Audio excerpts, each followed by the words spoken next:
I'm going to start by asking this. What is an illusion? Is it something we see, something we experience, or a naturally occurring phenomena? I can't answer that, but we do know that there are all factors when it comes to pseudoptics. Philosophers have been trying to figure out what makes illusions so mystifying and complex for centuries. Let's go back to ancient Greece, around 700 BC, where illusions were first discovered when unintentionally used in art and architecture. Color, depth, and shadows were all hosts of early illusions.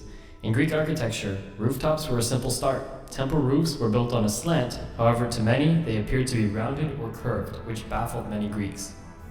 Many argued that it was simply our eyes playing tricks on us, but others believed it focused on the mind. Skip to 500 BC, when Epicharmus, a Greek philosopher, made a first-hand guess at how illusions are processed. He believed that our brains weren't at fault and would behave normally, and that it was our senses that betrayed us.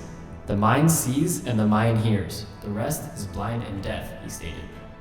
However, Protagoras, another Greek philosopher, had his own ideas on the phenomena and explained that optical illusions were dependent on the environment in which they were viewed, rather than our senses. Much later, around 350 BC, Aristotle believed that both theories were correct. Protagoras made a decent point about our senses and how we rely on them for accessing reality, which was hard to blame on distortion. He also piggybacked Epicharmus and mentioned that our senses weren't hard to trick. Seeing mirages and buildings swaying on a hot day are perfect examples. Plato came along and pitched that our minds and eyes work together to establish the world, including illusions.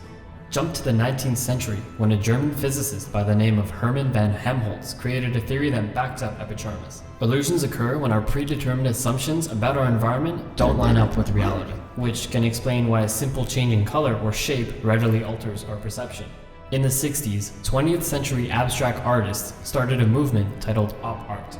Op art was based around abstract illusions and their focus on hidden imagery, distortion, vibration, flashes, and other illusion-based visual techniques. Optical illusions began to play a large intended purpose in art culture. And now, here we are. To this day, philosophers, psychologists, and many others continue to unlock the mysteries of optical illusions.